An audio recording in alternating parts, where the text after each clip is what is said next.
بسم اللہ الرحمن الرحیم۔ اسلامک انفو چینل دیکھنے والے ناظرین کو السلام علیکم ورحمۃ اللہ۔ حضرت ابراہیم نے اللہ سے کہا کہ میں دیکھنا چاہتا ہوں کہ آپ مردوں کو کیسے زندہ کریں گے۔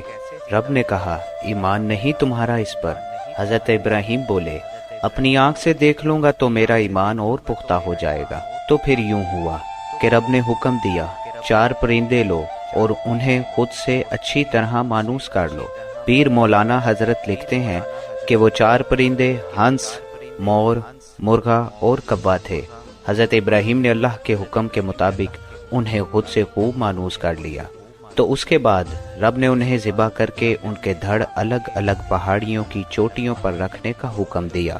ابن اسحاق اس کی تفسیر میں مزید لکھتے ہیں اور اس سلسلے میں مزید حیرت انگیز بات یہ تھی حضرت ابراہیم نے پرندوں کے ٹکڑوں کو آپس میں ملا بھی دیا تھا اور ان کے 4 حصے کر کے 4 پہاڑی چوٹیوں پر رکھ دیے۔ صرف ان کے سر اپنے ہاتھ میں لے کر وہ ایک ایسی جگہ چلے گئے جہاں سے پہاڑیاں نظر آ رہی تھیں اور آواز دی اے پرندو اللہ کے حکم سے زندہ ہو جاؤ۔ تو وہ ٹکڑے ہر پرندے کا ایک ایک حصہ اسی پرندے میں جڑنے لگا یہاں تک کہ وہ اپنی پچھلی حالت میں واپس آ گئے، بس ان کے سر نہیں تھے۔ حضرت ابراہیم نے دوبارہ انہیں پکارا تو وہ بے سر پرندے پنجوں کے بل دوڑتے چلے آئے اور اپنے سروں سے جڑ گئے۔ اس قصے سے کیا سبق ملتا ہے؟ کیونکہ ہر قصے میں سبق ہوتا ہے، ورنہ تو وہ فضول ہے بالکل۔ حضرت ابراہیم ایمان نہیں رکھتے تھے جو اللہ سے مردے زندہ کرنے کو کہا، استغفر اللہ۔ تو پھر ان آیات سے آپ کے علم میں کیا آتا ہے؟ حضرت ابراہیم ایمان رکھنے کے باوجود اپنی آنکھوں سے معجزہ دیکھنا چاہتے تھے، وہ پورے وثوق کے ساتھ یقین کرنا چاہتے تھے۔ ان آیات سے ہمیں غور و فکر کی ہدایت ملتی ہے، تلاش کرنا چاہیے، غور کرنا چاہیے، صحیح راہ پر ہمیں تفکر کرنا چاہیے، تحقیق اور کوشش کرو۔ کیا ایمان پر نہ ہونے والا جد و جہد کر سکتا ہے؟ حضرت ابراہیم نے ایمان کے باوجود کہا اے رب مجھے دکھائیے۔ یہ قصہ عقل استعمال کرنے کا سبق دیتا ہے۔ میں اپنی بات کاز کے بارے میں پیر مولانا حضرت کے الفاظ پر ختم کرتا ہوں۔ کاز یعنی ہنس حرص کی علامت ہے۔ حرص انسان کو اندھا کر دیتی ہے۔ جو انسان اندھا ہو جاتا ہے اللہ اس پر رحمت کرتا ہے، مگر جو انسان خود کو حرص میں اندھا کرے وہ رحمت سے محروم ہو جاتا ہے۔ ہنس زمین اور پانی میں موجود ہر شے کو کھا جاتا ہے، بس زیر زمین چیزیں نہیں کھاتا۔ ہنس کی اس حرص کا سبب اپنے مالک پر بھروسہ نہ ہونا ہے۔ پیر مولانا ایک مختصر قصے سے یہ بات سمجھاتے ہیں۔ پرانے زمانے میں غربت کا شکار ایک تاجر پکڑا گیا۔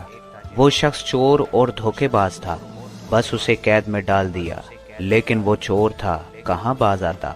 اس چور نے تو موجود قید خانے میں تمام قیدیوں کو لوٹ لیا، ان کو ایک ایک پائی سے محروم کر دیا۔ تب وہاں کے تمام قیدیوں نے مشورہ کیا اور قاضی کے پاس گئے۔ قاضی نے چور کے شر سے قیدیوں کو محفوظ رکھنے کے لیے چور کو رہا کر دیا۔ چور نے بجائے خوش ہونے کے الٹا اعتراض کر لیا، قاضی صاحب یہ آپ کیا کر رہے ہیں؟ یہ قید خانہ تو میری جنت ہے، آپ نے مجھے جیل سے آزاد کر دیا تو میں زندگی کیسے گزاروں گا؟ قاضی نے اسے بھوسے سے لدے اونٹ پر بٹھایا۔ اس دور کے قاضی نے ہر انسان کو اطلاع دینے کے لیے 10 زبانیں بولنے والے ایک ڈھنڈورچی کو اس کے ساتھ کر دیا، جیسا کہ اس زمانے میں عام طریقہ تھا۔ وہ ڈھنڈورچی سارا دن اونٹ پر بیٹھا بستی بستی اعلان کرتا رہا اور وہ شخص بھوسے سے بکنے سے ملنے والی رقم کے خواب ہی دیکھتا رہا۔ ڈھنڈورچی اعلان کرتا رہا 10 زبانوں میں وہ تاجر کس قسم کا دھوکے باز اور کس قسم کا چور انسان ہے۔ اونٹ سوار سوچتا رہا کہ شام ہوتے ہی اس کے ہاتھوں میں بہت سے پیسے ہوں گے۔ جب شام ہوئی تو اونٹ سوار نے کہا بس اب مجھے میرا بھوسا بکنے کے پیسے تو دو۔ لوگوں نے کہا تم بے خبر ہو، تمہیں نہیں پتا کہ وہ کیا اعلان کر رہا ہے، دھوکے باز شخص ہو تم۔ کیسا بھوسا، کیسی رقم، ہر کوئی سن رہا ہے لیکن تم نہیں سن رہے۔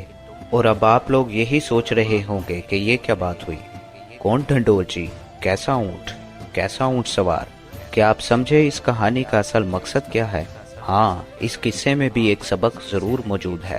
یہ دنیا ہر کسی کو لوٹ لینے کی مہارت رکھنے والی لوٹیری اور دھوکے باز ہے۔ وہ ڈھنڈورچی جو ایک نہیں 10 مختلف زبانوں میں خبردار کر رہے ہیں،